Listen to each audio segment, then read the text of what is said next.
What's going on, guys? I just want to do a quick video, and I apologize for I probably gave this some kind of clickbait title, but it's also the truth. The Taran Tactical Guide Rod and the 14-pound spring that it ships with isn't really suitable on Gen 5 Glocks. That spring weight works on a Gen 4 gun without an optic mounted, but especially if you have an optic mounted on a Gen 5, you're going to have issues. And what the issues kind of come from is that the recoil spring and the striker spring are kind of in a push-pull relationship, especially if you use a factory striker spring weight. You can have issues with the slide going back into battery, and that's especially true if you bolted on an optic to the rear of the slide, because it's providing more weight going back into battery, so it's more that the slide has moved. But this is a recoil spring assembly test on a Glock pistol, so make sure it's empty, then point it at the ceiling, pull the trigger, and keep the trigger pinned to the rear. Run the slide, and it should go back into battery without you having to release the trigger. Now, I'm using the DPM recoil reduction systems for testing right now. You see that goes back into battery, no problem. Let me throw the Taran Tactical in and show you what happens. All right, guys, I have the Taran loaded up in this gun. You can see the guide rod sort of coming out of the frame there. So this is the Taran with the 14-pound spring that it ships with. Again, empty gun, point at the ceiling, pull the trigger.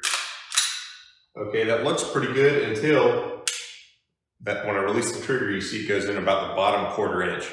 And that's because the only reason it does it with that is because I reduced the striker spring on this pistol to a 4.5-pound striker spring, which is what I believe Taran uses in his GM trigger kit. He might use a 4-pound spring. Since I have a lightened striker spring in this gun, it actually does a little bit better than it did with stock. It hung out of battery significantly more out of stock. It'd hang out to about there, but you'd have to always release the trigger for it to go back into battery fully. It can cause issues with the timing on when the barrel unlocks, because when you pull the trigger, there is kind of some slide movement a little bit with the weaker recoil spring. So buyer beware, you're probably going to need to use a stronger recoil spring with the Taran Tactical Guide Rod.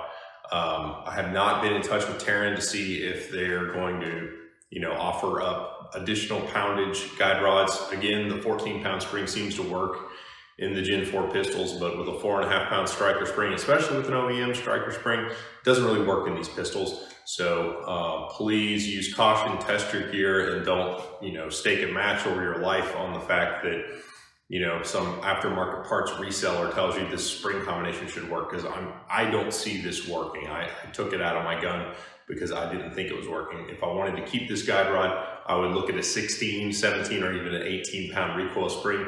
The Gen 5s just need more spring, especially if you use an optic than the Gen 4s and 3s did. So that's all I got for you guys. Appreciate you guys watching. If you're hanging out this long and listening to the sound of my voice, this is the internet, and the comments live forever. So, just comments on recoil springs in general, using unrealistic springs, like springs from mattresses or made out of ridiculous materials like bent paper clips. Just your favorite nonsensical spring that nobody would actually use in the gun. That's what I need you to put in the comments. I appreciate you guys. I'll catch you on the next one.